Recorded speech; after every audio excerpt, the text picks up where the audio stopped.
அனுக்ருத நிஜநாதாம் சூக்திமாபாதயந்தி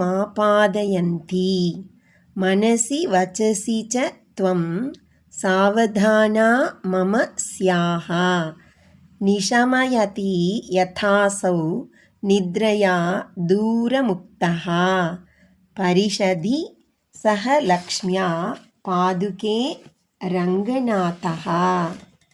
பாதுகே வாராய் பாதுகையே, யதா எப்படி இருந்தால், அசௌ இந்த ரங்கநாதகா ஸ்ரீரங்கநாதனானவர், பரிஷதி சபையில், சக லக்ஷ்மியா லக்ஷ்மியோடு கூட, நித்ரையா தூக்கத்தினால், தூரமுக்தகா மிகவும் விடப்பட்டவராய் கொண்டு, நிஷமயதி கேட்பாரோ, ததா அந்த மாதிரி, துவம் நீ அனுகிருத அனுகரிக்கப்பட்டிருக்கிற, நிஜ தன்னுடைய, நாதாம் சப்தத்தையுடையதாயிருக்கிற, சூக்திம் வார்த்தையை, ஆபாதயந்தி உண்டு பண்ணுகிறவளாய்க் கொண்டு, மமா என்னுடைய, மனசி மனதிலேயும், வச்சசி ச வாக்கிலேயும், சாவதானா ஜாக்கிரதையுள்ளவளாக, ஸ்யாஹா இருக்க வேண்டும்.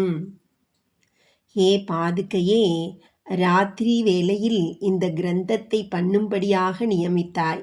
ஆழ்வாருடைய திவ்ய சூக்தி போல இனிமையான வார்த்தைகள் அதிவேகமாக வாக்கில் வரவேண்டும். அந்த சுவாரஸ்யத்தால் தாயாரும் பெருமாளும் நித்ரையை மறந்து இதை ரசிக்க வேண்டும் என்னும்படி வாக்கிலும் நீ எழுந்தருளியிருக்க வேண்டும். அனுகிருத நிஜநாதாம் சூக்திமாபாதயந்தி மனசி வச்சசி ச த்வாம் சாவதானா மம ஸ்யாஹ நிஷமயதி யதாசௌ நித்ரயா தூரமுக்தஹ பரிஷதி சக லக்ஷ்ம்யா பாதுகே ரங்கநாதஹ.